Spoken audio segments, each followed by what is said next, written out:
How's it going, everybody? Ed Ricker here, outside in nature, and I have the DJI Mini 3 Pro right here. What we're going to do is part 2 of this series of setting up and taking off for the first time with the Mini 3 Pro. Watch part 1 for how to set up the drone back at home, charge it, update the firmware, download the Fly app, stuff like that. Brief recap, we're going to just take out the display device bracket there. I'm going to power on the cell phone, we're going to slip it inside of the bracket, use our display device cable to come around the side, and our thumbsticks are underneath for the RCN1. If you're using something like the DJI RC Pro, those thumbsticks may be in the back here. It just kind of depends on what remote control you're going to use. We're also going to make sure that we take off that gimbal cover because we do not fly or power on the drone with the gimbal cover on. And for this tutorial, I am going to also use a landing pad. You don't need to use one, especially if you're going to be landing or taking off on concrete, but over here it's a lot of grass and a lot of dirt. So actually I do want to have some hard surface that I can make to set the drone on and kind of take off and land without a bunch of grass or dirt getting in the props and the camera. We have a remote control all connected with our phone with the DJI Fly app.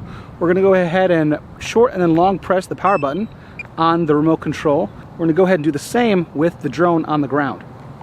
Since we've already gone through the binding process in part 1, we're all good with that. So we actually have our image now on the DJI Fly app. One thing to always check is to make sure that our battery level is all the way up. So right now it says 99%. We also have a GPS lock of 24 satellites and our RC signal strength is all the way up.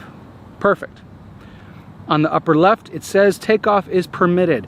But there are a few things I want to do first. I want to calibrate the compass because it's never been done before. So I want to go into the 3 dots on the upper right of the app. That's going to get into our menu. And in the safety tab, we're going to scroll all the way down to compass.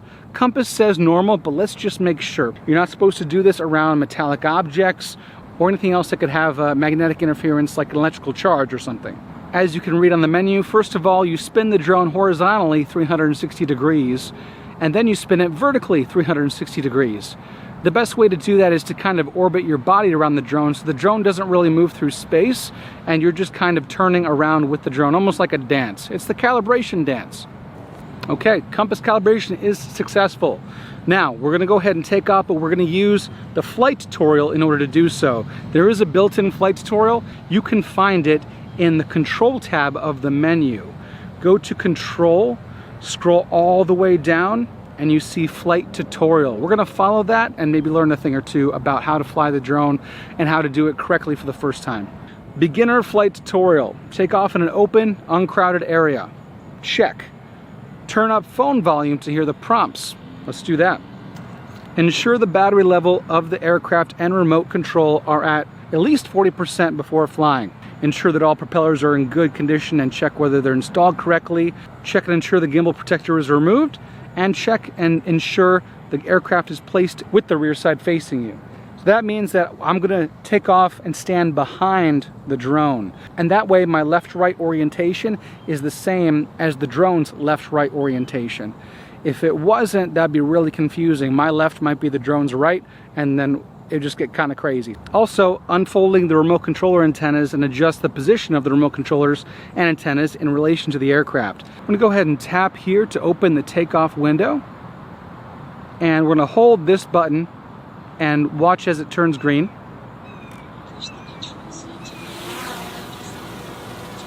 And the drone raises up. So there you go. Now, immediately you hear this dinging. That's the obstacle avoidance going off. And you actually see on the bottom of the app, the bottom part of the screen, there's this little red strip. That's sensing me, my body. That's the rear obstacle avoidance sensors. If I were to move around the drone like this, you can see how that red strip moves too. So it's sensing me and actually the camera as well. In the tutorial, it's asking for us to ascend 1 meter. Now, depending on which mode you have this set up in, you're going to have your throttle on the left or the right. More than likely, you're going to be in mode 2, and that's the one I suggest you start with, and that's going to be with the throttle on the left thumbstick. If you need to change that somehow, you can go into the menu and adjust it under the controller tab. So with our left thumbstick, we're going to push that up. that is going to be our throttle to ascend. And then in mode 2 with throttle down, that's to descend. So it wants us to descend 1 meter. Same thumbstick, it wants us to turn left. So that's going to be left, that's yaw, left thumbstick to the left. That's yaw to the right with the left thumbstick to the right. If you look on the lower left of the DJI Fly app, you can see that right now our height, which H stands for, is 4.3 feet. Our distance is 4.5 feet. So that's the height above the takeoff place, which is home, which is where we took off, the landing pad, and our distance from where we took off horizontally. You also see miles per hour, and that's going to be vertical miles per hour and also horizontal miles per hour. So to continue on, we're going to fly forward. And this is where we have to start being careful because we're moving through space. We don't want to hit anything. So to fly forward, it's going to be the right thumbstick, and we're going to push that up to fly forward. We're about 15 and a half feet away. Now we're going to fly backward. That's the right thumbstick back. And slow down before we hit ourselves. Be careful. All right, so now we're going to move left. So this is going to go through space with the right thumbstick to the left, moving left. That's different from yaw. Yaw was just turning the drone. This is actually moving the drone through space. I'm going to go to the right with the right thumbstick to the right. So just to recap then, throttle's on the left thumbstick up to raise it up, left thumbstick down, yaw left, which is a turn, that's left thumbstick left thumbstick right for yaw right. I'm going to even it back out, and we're going to move forward with our right thumbstick up, moving through space forward and backward. Right thumbstick back. There it is. And then moving to the right thumbstick right. And moving to the left, right thumbstick left. This is your gimbal control dial. So rocking this back and forth is going to raise or lower the pitch of your gimbal of your camera. So let's check that out. We're going to go ahead and tilt the gimbal down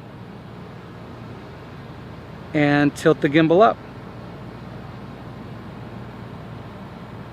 And when I first got a drone in 2017, actually no wait, late 2016, that was not immediately apparent how to do that. So don't forget about that little dial on the back of the remote control. Okay, it wants us to open the return to home window. That's what RTH stands for. It says the aircraft will fly at its current altitude and return to home. Now this is smart return to home, so that's if it's within 5 to 50 meters of its home spot. If it's more than 50 meters from the home spot, it's going to raise to a certain pre-specified height, then travel to the home spot, and then land. So in the part 1, we set that return to home altitude of I think 180 feet. That's what it would do here. But since we're very close, it's not going to do that. It's going to fly right over to home, and it's going to land automatically. Now with the landing pad here, that presents a bit of a challenge because it's a very small area for it to land in.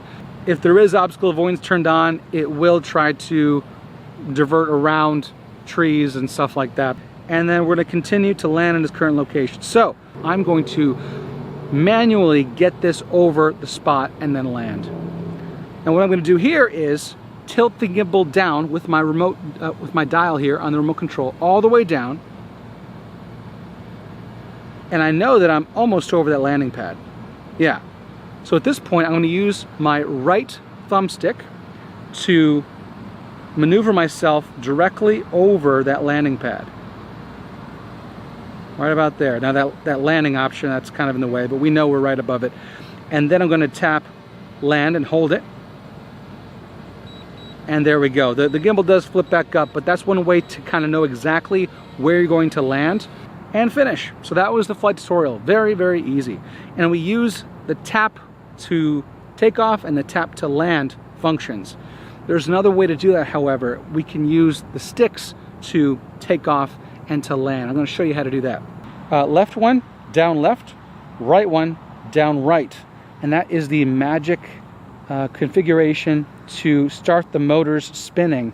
It's not going to take off just yet, but it will start them spinning. You can see if everything sounds and looks good, and then take off at your leisure. Let's do that now. So the motors are spinning right now, and now all I have to do is throttle up with the left thumbstick. So here we go. Boom. And I'm going to use my right thumbstick to position it where I want it to be. So right over the landing pad, right about there. And then left thumbstick down and hold it. Keep holding it, keep holding it. There we go. We're back on the ground now, and we have 50% battery left. I only have one battery for this thing, so we're going to get through the rest of the tutorial. I'm going to tell you a few other interesting things about this.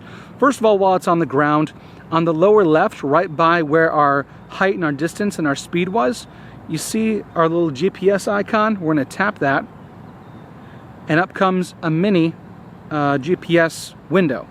We could tap that again to completely full screen it. Now, my cell phone does not have cellular reception. I could hotspot if I wanted to. If you did have a cellular connection or a Wi-Fi connection, you would see all the street names around here. But right now, we basically just see, we pinch in, we see our home position and our very limited flight path so far. If we flew all around here, those blue lines would be all over the place. We're going to go ahead and tap on that live view again just to expand that one more time. Let's go ahead and take off. I'm going to use our stick method. Here we go. 1, 2, 3. I'm going to get a little further away from myself, so let's give ourselves some distance. And raise it up, get above these trees. So we're giving it a little bit of juice here, guys, and this is where it can kind of get people a little bit nervous. But don't be nervous, because if anything happens and you start getting nervous or you freak out or you don't know what to do, take your fingers off the sticks. Take your thumbs off the sticks. Because what the drone is going to do, it's just going to hover there until you tell it to do something else. So in the lower left, with that GPS partially expanded, there's the little icon there with the arrow. We're going to go ahead and expand that. And now it's a compass. So we have our north, south, east, west, and as we yaw the drone around, that turns. So that's our compass orientation, and that's what we calibrated when we first took off, or right before we took off. You'll also see a green dot. That is actually me. And underneath that is the home indicator.